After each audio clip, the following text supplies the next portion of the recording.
Hey everybody, it's Rob here at eTrailer.com, and today we're going to be taking a look at the Westin E-Series round tube steps on our 2017 Ram 1500.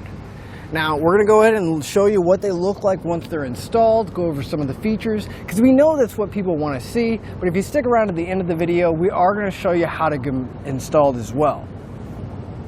Now our Westin E-Series Nerf Bars here do come in two different variations. Here we have the black powder coated steel version, so it's just going to be black powder coat over a steel construction, but they also have a stainless steel polished version.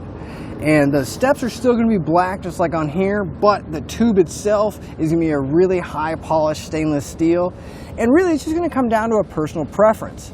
We have a dark gray truck. I think the black looks really good on here. It kind of complements everything, has that dark blacked out look. But at the same time, if you have chrome wheels and the stainless steel bumpers, I think the stainless steel steps would look really well. Again, I just really think that's a personal preference. So tube steps are going to serve two different purposes. They are going to make it a little bit easier for us to get in and out of our truck, but at the same time, they're going to have a style to them. They're going to allow us to make our truck our own, and again, whether we have black, stainless steel, chrome, anything like that, we can really customize our vehicle to make it our own and show off our own personal style. Our Westin E-Series here are what I consider to be a classic tube step or a Nerf bar. They're going to be 3 inches in diameter.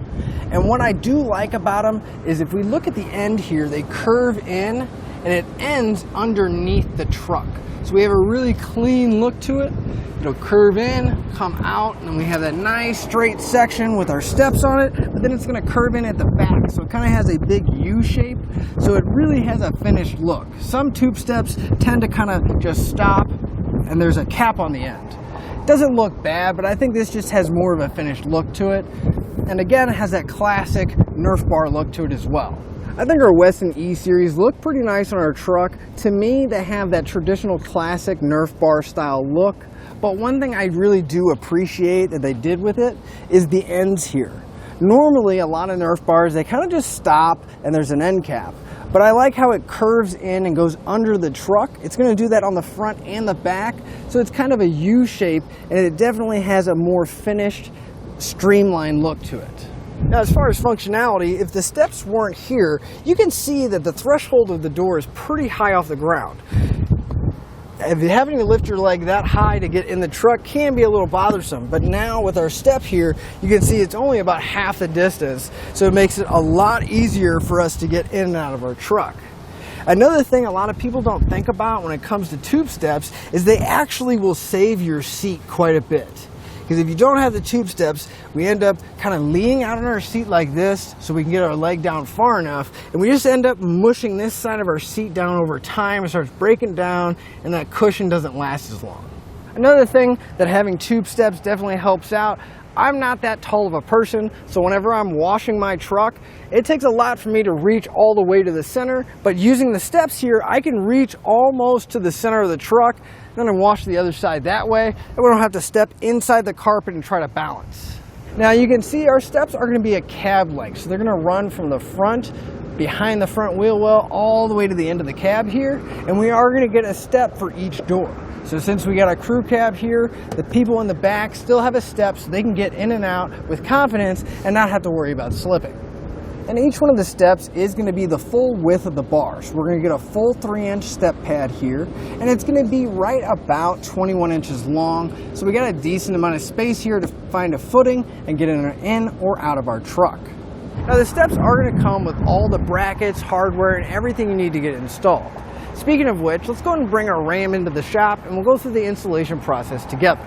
To begin our installation, we want to come to the driver's side, and we're going to be coming right underneath the rocker panel here, but we want to be in between the frame and the rocker panel. We'll come to the inside, and you're going to see a lot of tape covering up some factory holes that we need to pull off. So at the very front, right behind the front tire, we'll find a piece of tape covering up a factory hole, and then one right behind it, and there may be a brace like we have here. You just want to peel that tape off, and even if it's underneath that bracket, that's fine. You just want to get the tape out of the way so we have access to that hole. We're going to get a few things in place we're going to have a bolt block, and along with that bolt block we're also going to have this little plastic retainer. That retainer is going to help hold the bolt in place, and the bolt needs to come through this hole right here.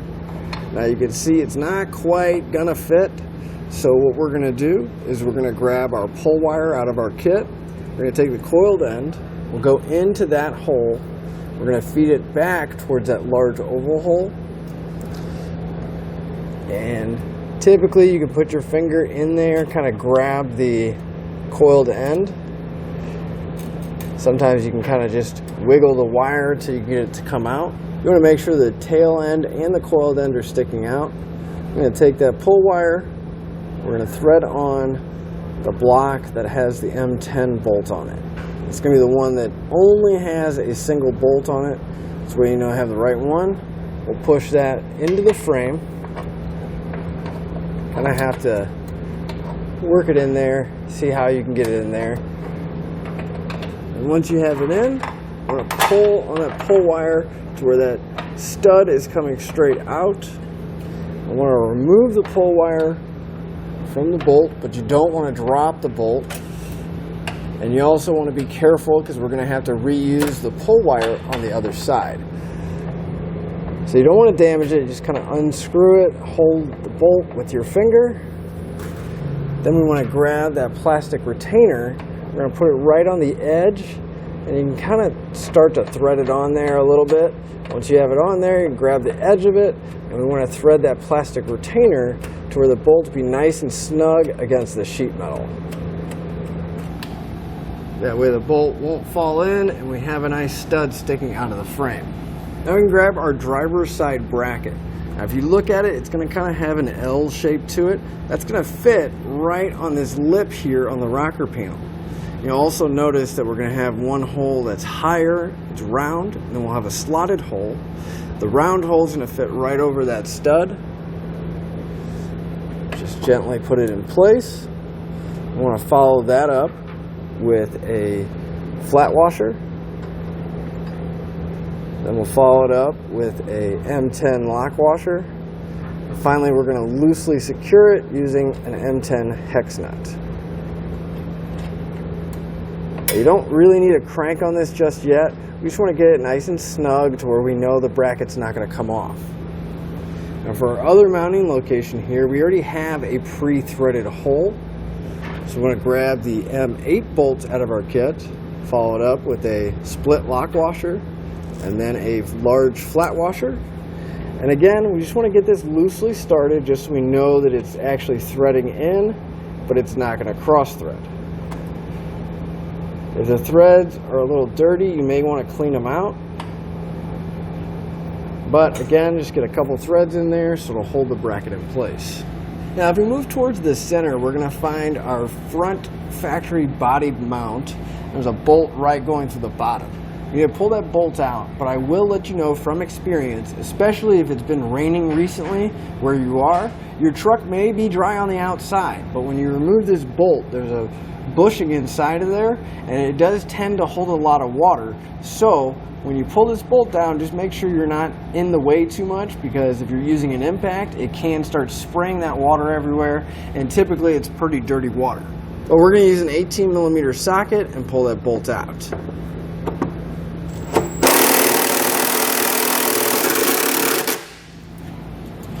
Now once you have the bolt removed, again, if there was a bunch of water coming out, just to save yourself from making an even bigger mess, I would wipe it down, because again, once we go to tighten it back up, that bolt's going to start spinning, and I don't think anybody wants water being flung around while they're trying to work.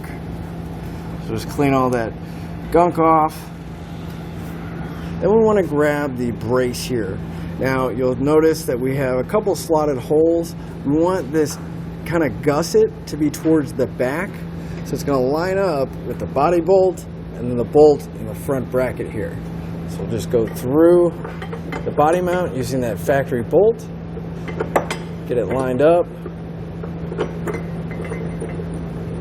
And then for now, we just want to get it loosely in place. You don't need to really crank on it yet, but just get it loosely tightened up and snug it down just a little bit.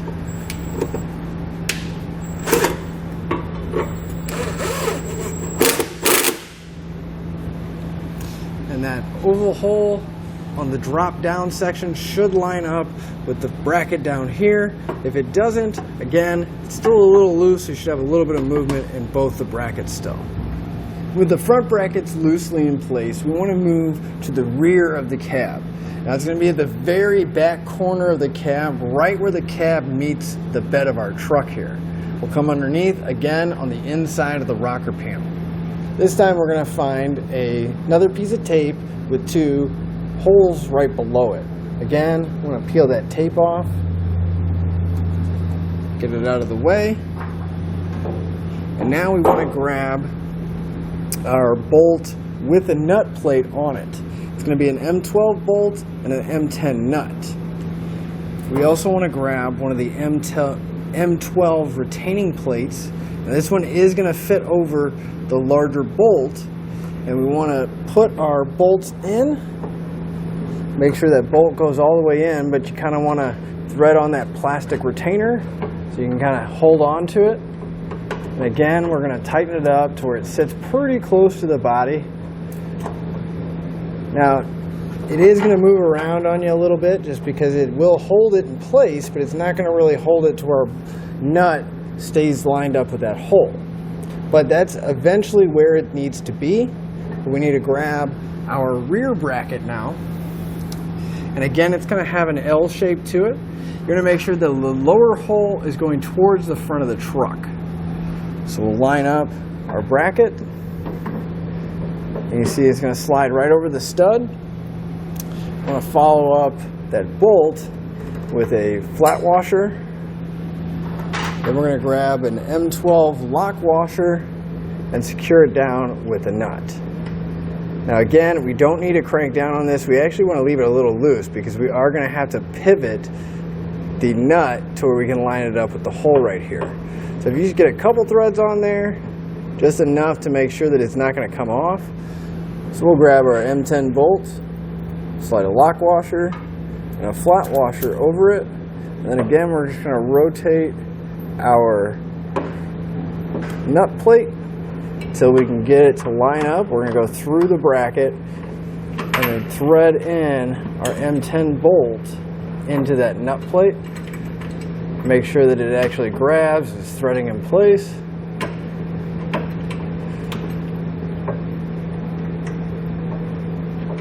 Get a few turns on each one of them. Now each one of our brackets here, the rear one as well as the front one, have those holes going through. Those are going to be our actual mounting locations for our boards. We're going to take the 1/2-inch bolts out of our kit, follow it up with a split lock washer. Then we're going to put a large flat washer on it. That bolt will go through the bracket, and then our board is going to be right here and screw directly into the board. So at this point, we want to have our bolts at least halfway ready, close to the brackets, so we can lift up the board and get them in place. So at this point, we can grab our boards. They are going to be labeled in the package, so you don't really have to worry about putting them on incorrectly. But I'm going to rest one side of my board down, lift up one end, we'll pass our bolt through, and then on the end of the board, there's actually a nut on the inside. So we just want to get that bolt loosely started to where we know it's going to be secure and not fall. Then we can move forward, lift the front end up, and get that secure as well. So once you have your board secured down, we can come back with a 19mm socket and start snugging up the large bolts that are going into the board.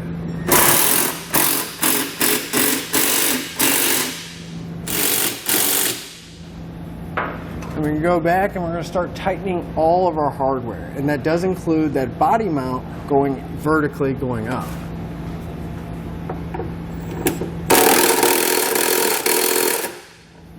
For all your M10 bolts and nuts, you're going to want to use a 16mm socket. And since it's behind this bracket, you may want to use a hand ratchet just so you have a little bit more space to actually get in there and tighten everything down. For our M12 bolts, we're going to be using an 18mm socket to tighten those up.